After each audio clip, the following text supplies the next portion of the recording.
Avec le 19e siècle, le tissage et la fabrication des vêtements vont connaître une révolution. Une révolution technique tout d'abord, avec l'industrialisation du filage, qui va permettre aux Européens de baisser les coûts de fabrication de la matière première et d'en contrôler la qualité. Cette période va permettre à des régions comme le nord de la France ou les Midlands en Angleterre de se développer considérablement d'un point de vue économique.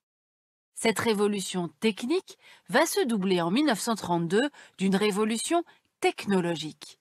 L'invention aux États-Unis, par la marque Dupont de Nemours, d'une nouvelle fibre dite synthétique, le nylon. Tiré d'un dérivé du pétrole, le nylon est une fibre résistante aux coûts de fabrication très faibles si on la compare aux fibres naturelles. Cette première fibre synthétique verra très vite l'apparition de petites sœurs comme le polyester ou l'acrylique, dont les noms vous sont familiers sur l'étiquette de vos vêtements. Aujourd'hui, la production de fibres synthétiques a dépassé celle des fibres naturelles. 48 millions de tonnes de polyester sont utilisées en 2015 contre 26 millions de tonnes pour le coton. Un engouement qui s'explique bien sûr par les faibles coûts de production, la facilité de tissage et la plus grande conservation des couleurs. Ce bouleversement provoqué par l'arrivée des fibres synthétiques va de pair avec l'émergence du prêt-à-porter qui va lui aussi bénéficier d'inventions techniques et devenir la norme. Et ce prêt-à-porter qui émerge dans les années 50 va connaître dans la deuxième moitié du XXe siècle un formidable développement. Moins cher à fabriquer, les vêtements sont plus nombreux dans nos garde-robes, la mode se démocratise et à partir des années 2000, nos achats de vêtements ont littéralement explosé. On achète désormais 2 fois plus de vêtements qu'il y a 20 ans, qu'on porte en moyenne presque 2 fois moins longtemps. C'est ce qu'on appelle la fast fashion. La mode, objet de consommation, est devenue un véritable phénomène mondial. Des centaines de publications traitent du sujet et influencent les consommateurs. Le magazine Elle compte 45 éditions internationales et Vogue 26. Les tendances sont données par des places fortes comme Paris, Milan, New York et Londres, qui accueillent les Fashion Week 2 fois par an. À ces capitales historiques s'ajoutent désormais des villes comme Shanghai et Lagos. Entre 2002 et 2015, l'industrie de l'habillement a vu son chiffre d'affaires passer de 1000 milliards de dollars à 2500 milliards de dollars. Et ses revenus pourraient atteindre 5000 milliards de dollars d'ici 2025 si la croissance se maintenait. Parmi les plus fervents consommateurs, les Britanniques, avec 26,7 kilos de vêtements par an, soit l'équivalent de 16 jeans et 40 t-shirts.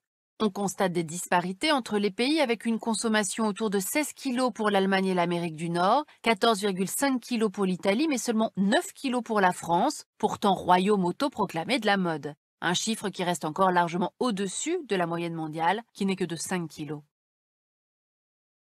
Si les plus gros consommateurs restent pour le moment les Occidentaux, les Chinois, qui se situent actuellement à 6 kg par an, devraient consommer entre 10 et 16 kg à l'horizon 2030.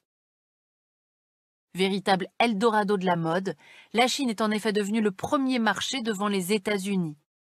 Elle porte à elle seule 38% de la croissance mondiale du secteur depuis 10 ans et 35% des dépenses mondiales en biens de luxe sont effectuées par des Chinois.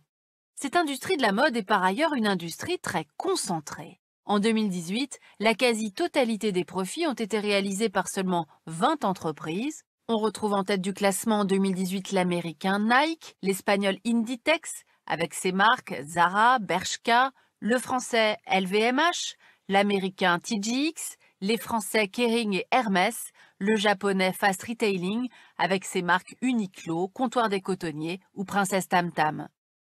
Une industrie très rentable pour ses patrons, qui compte parmi les plus grandes fortunes du monde.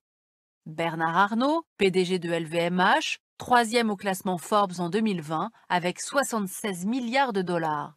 L'espagnol Armancio Ortega, PDG d'Inditex, sixième avec 55 milliards de dollars.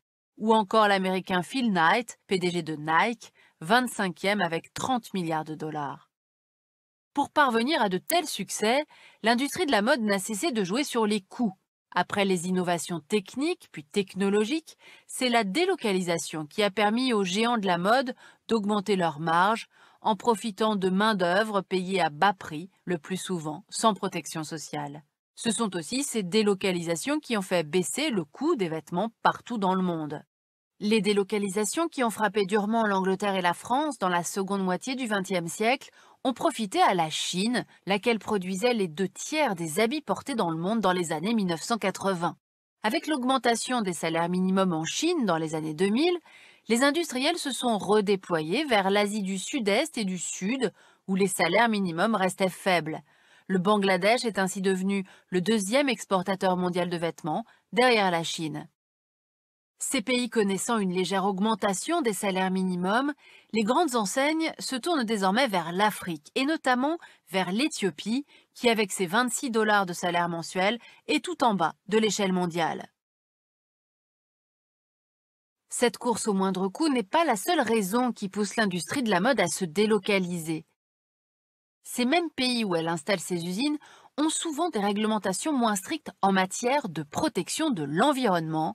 Or, on va le voir maintenant, la mode est l'une des industries les plus polluantes au monde.